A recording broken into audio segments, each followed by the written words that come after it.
شايفين الجمال والحلاوة والعظمة دي؟ عندكوا شوية كوسة وشوية لحمة مفرومة، تعالوا بقى أوريكوا الجمال والحلاوة والطعامة واللذاذة، محدش كلها ومشكرش فيها، تحفة تحفة تحفة بجد يا جماعة. جوزي اتهبل عليها وكل اللي كلها حبها اوي. تعالوا بقى نشوف المكونات اللي هنستخدمها مع بعض في الوصفة التحفة دي اللي هنعمل بيها أجمل صينية كوسة بشاميل ممكن ناكلها في حياتنا.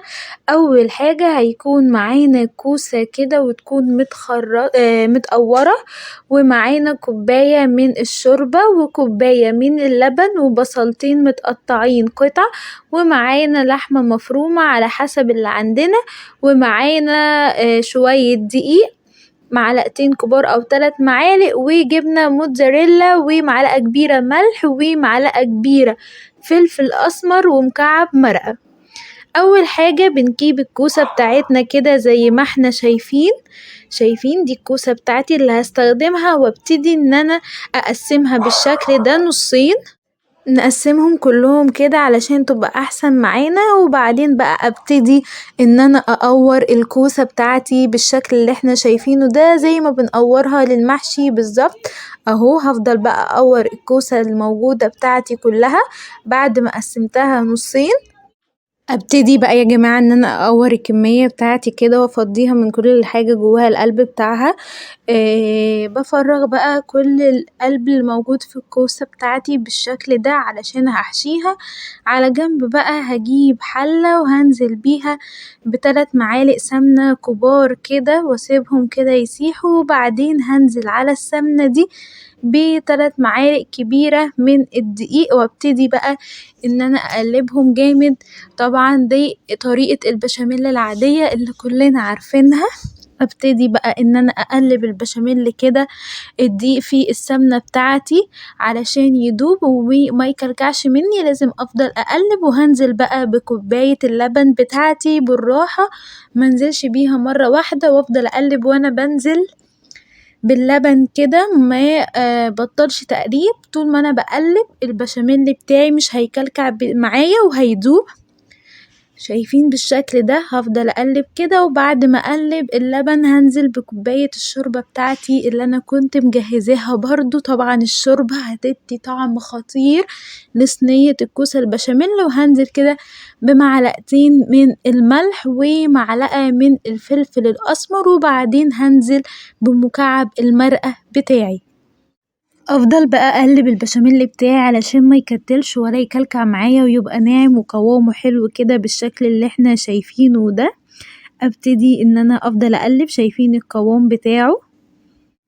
على جنب بقى طاسة كده وهنزل بيها بمعلقة كبيرة من السمنة بتاعتي، وابتدي بقى ان انا انزل بالبصلتين كبار اللي انا مقطعاهم ومخرطاهم كده علشان ياخدوا تتبيلة مع السمنة. واول ما يبتدوا يصفروا كده ويدبلوا هنزل عليهم باللحمة بتاعتي، كمية اللحمة بتاعتي، وبعدين معلقة كبيرة من الملح ومعلقة كبيرة من الفلفل الاسمر، وابتدي ان انا اقلبهم بقى واسيبها كده تتعصج مع نفسها شوية زي ما بنعمل في المكرونة البشاميل بالظبط، هنعمل مع الكوسة بتاعتنا.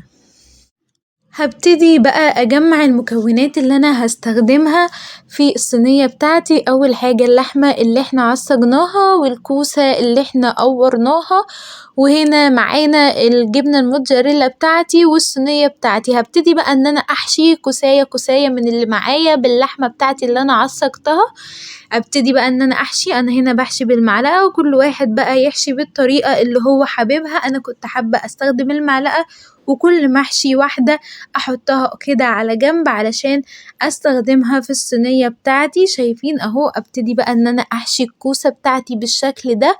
طبعا لما نحشيها برضو هتدي طعم هايل. ده بقى شكل الكوسة بتاعتي كلها بعد ما حشيتها كلها باللحمة.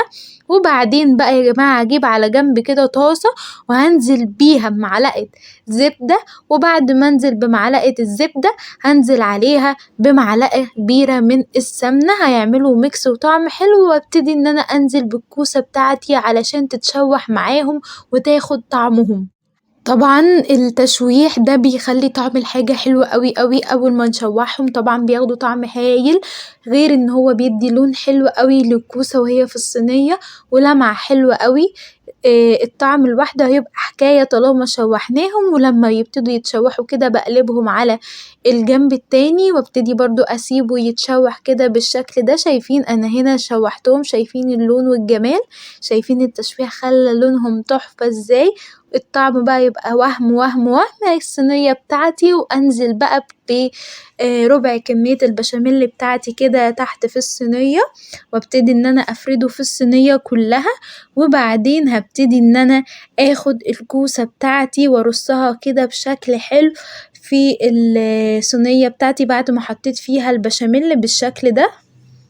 هبتدي بقى ان انا اوزع الكوسة بتاعتي كلها بشكل منظم ومرتب في الصينية بتاعتي، ده بقى بعد ما وزعتها كلها بنظام وشكلهم تحفة وهي اصلا لسه مكملتش كمان، انزل بقى بكمية البشاميل التانية على وش الكوسة كده، نغرق بقى بشاميل كده فوق، البشاميل طبعا بيودي طعم اي حاجة في حتة تانية، شايفين يا جماعة الجمال والحلاوة، اجيب بقى الجبنة الموتزاريلا بتاعتي وابتدي كده ان انا ارش على الوش كده، شايفين الجمال والحلاوة اللي احنا بنعملهم يا جماعة طعمها وهم، تتلحس كده تتاكل اكل بجد فظيعة فظيعة فظيعة لازم تجربوها، تحفة تحفة تحفة اللي معملهاش فايته كتير، هنا بقى بوزع الجبنة بتاعتي على الصينية كلها، وبعدين هندخلها الفرن كده لمدة تلت ساعة، ونفتح عليها الشواية لمدة 5 دقايق، وهتطلع معانا اطعم كوسة ممكن ناكلها في حياتنا، كله اتجنن عليها انا مش ببالغ، كل اللي داقها من اللي معايا في البيت بجد عجبتهم اوي اوي اوي، وقالوا ان هم عايزين منها تاني، وانتوا كمان لازم تجربوها وتكتبولي رأيكم في التعليقات، وما تنسوش اللايك والسبسكرايب، بحبكوا اوي واستنوني في كل جديد، باي باي.